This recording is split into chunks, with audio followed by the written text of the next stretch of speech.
এক সময় চক্ষু লজ্জার কারণে টিকটক ভিডিও বানাতাম না। এক সময় টিকটক আইডি বন্ধ করে দিয়েছিলাম। তা কিছু কিছু মানুষের জন্য টিকটক আইডিটা আবার খোলা লেগেছে। কারণ কি জানেন?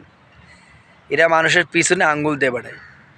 তো ওদের তো সরাসরি কিছু বলতে পারিনি, তা ভিডিওর মাধ্যমে বলি যাতে ওরা আমার ভিডিওটা দেখে বুঝতে পারে যে না, আমি ওরা করেছি, মানে অপমান। আর যেটা ভাবিলেও ওইটাও।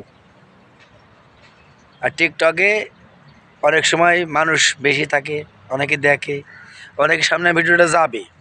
এই যাওয়ানোর জন্যে আমার এই নতুন করে আইডিটা খোলা।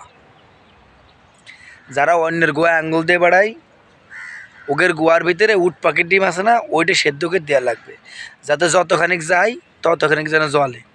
কে ভাই, একটা মানুষ, ওর টিকটক আইডি আছে, ওর ফেসবুক আইডি আছে, ও ভিডিও ছাড়ে, ফানি ভিডিও ছাড়ে, এসে তার ছাড়ে, তো ওগের এত কথা কয়া লাগে কেন? মালয়েশিয়া এসে দেখ, মানুষ কত ধরনের ভিডিও আপলোড করে, কত ধরনের ফানি, কত ধরনের কি।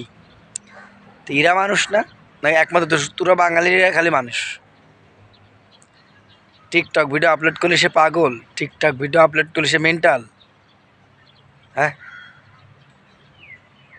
আসলে আমার বাঙালিদের উন্নত হয় না কী কারণে জানেন? এইসব কারণে, মানুষের ওই পুঙা আঙুল দেওয়ার কারণে। আমাদের যশোরের ভাষা বলে পুঙা,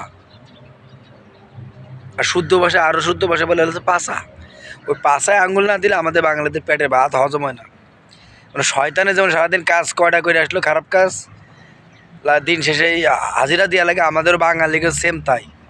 মানে আজকের দিনে কার গোয়ে আঙুল দিছাও কও, এটি না করতে বলে তুমি বাঙালি না। এই বাঙালি খেতাব টিকা রাখার জন্যই এরা মানুষের গোয়ে আঙুল দিয়ে বেড়ায়। তোর আইডিয়া আছে, তুই পারলে ভিডিও ছাড়, না পারলে চুপ করে মানুষের ভিডিও দেখ। কেন মানুষের গর্বেতে আঙুল দেওয়া লাগবে তোর? তোর গোয়া কত বড় হয়েছে আমি একটু দেখতে চাই।